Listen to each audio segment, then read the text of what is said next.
There is a condition in the spiritual life that is more dangerous than demonic attack, more dangerous than witchcraft, and more dangerous than persecution. It is the condition of a grieved Holy Spirit.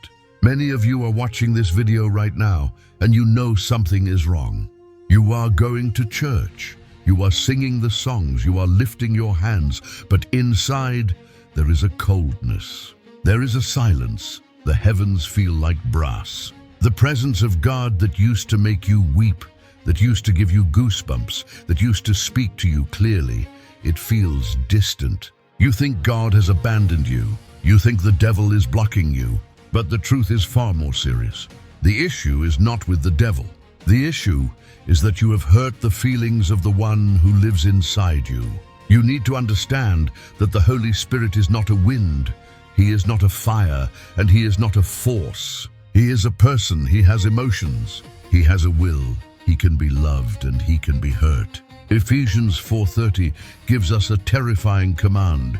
And grieve not the Holy Spirit of God, whereby ye are sealed unto the day of redemption. If you can grieve him, it means he loves you. You cannot grieve someone who does not care about you. You can only anger them.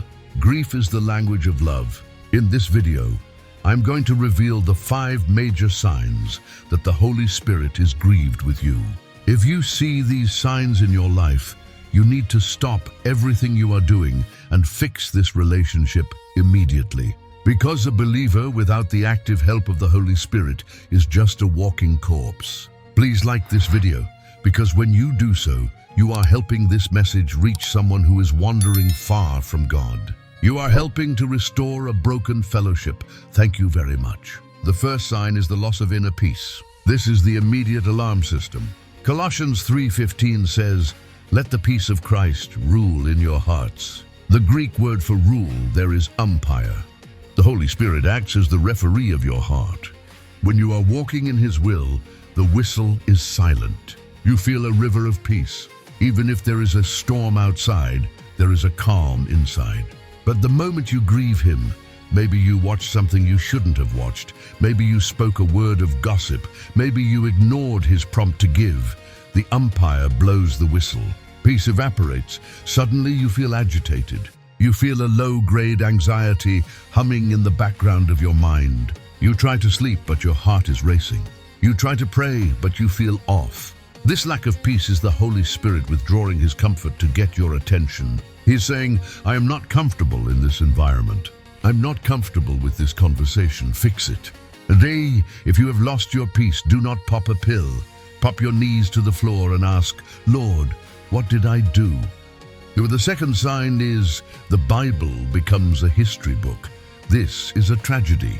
When the Holy Spirit is pleased with you, the Bible is a living voice.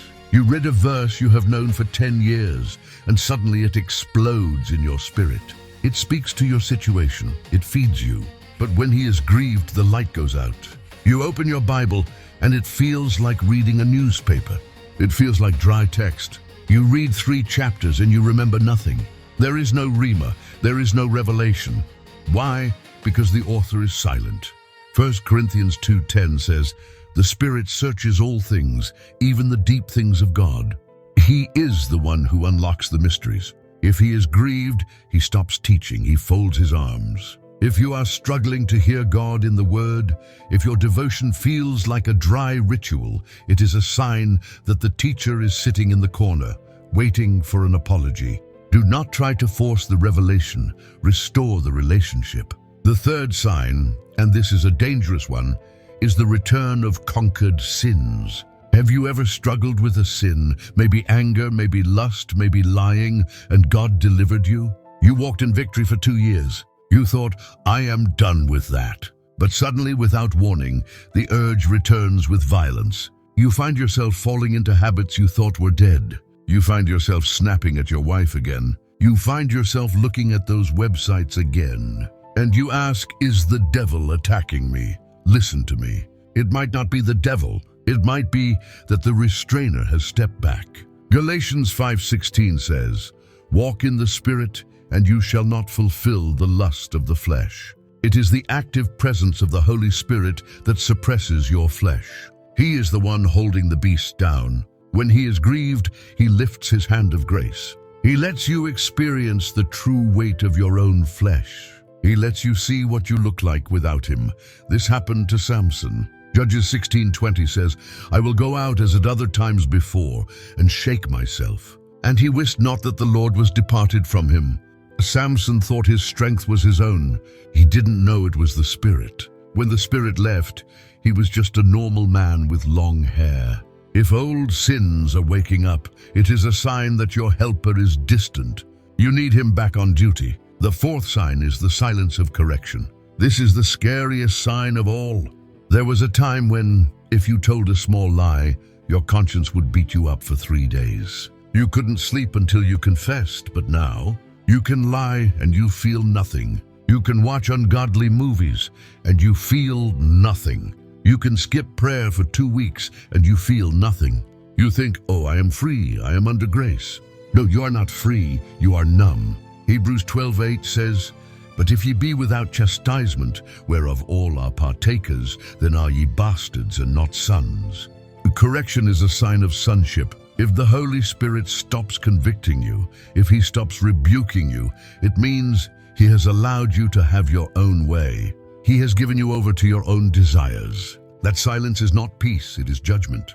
It means he is sitting back and saying, "Okay, if you don't want to listen to me, go ahead. I will wait until you crash."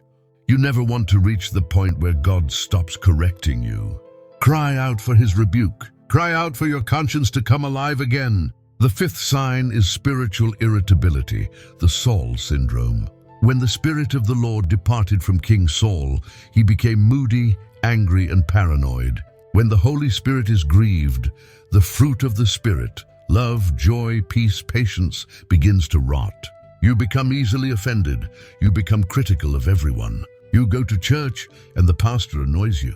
The worship leader annoys you. The usher annoys you. You are projecting your internal conflict onto external people. Because you are fighting with God on the inside, you fight with men on the outside. You snap at your children. You are impatient with your spouse. You are walking around with a spirit of heaviness and a short fuse. Check your heart. Are you angry at them, or are you guilty before him? Irritability is often a symptom of a grieved spirit. So what is the solution? If you see these signs, do not panic. The Holy Spirit has not left you permanently. Jesus said, "He will abide with you forever." He's there, but he is in the corner. He is grieved, not gone, but you must reconcile. How do you do it? 1. Confess. Don't just apologize. Don't say, "Lord, sorry." Say, "Lord, I grieved you by watching that show. I grieved you by ignoring your voice. I call it sin. I agree with you that it was wrong." 2. Ask for the blood. "Lord, wash my conscience with the blood of Jesus." 3.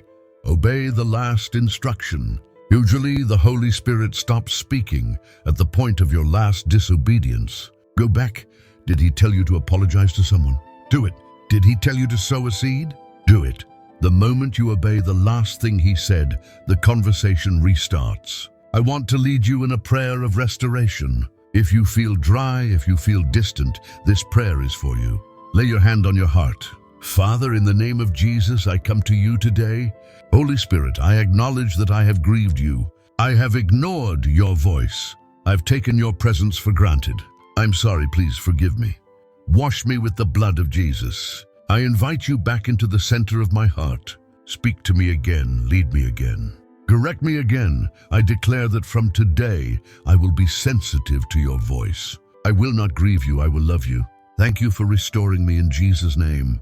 If you prayed that prayer, the relationship is reset. Walk in it. Please tell me in the comment section, which of these signs hit you the hardest? Was it the loss of peace? Was it the irritability? Be honest, let us heal together. Do not forget to like this video, subscribe, and share this with a believer who needs to come back home. God bless you.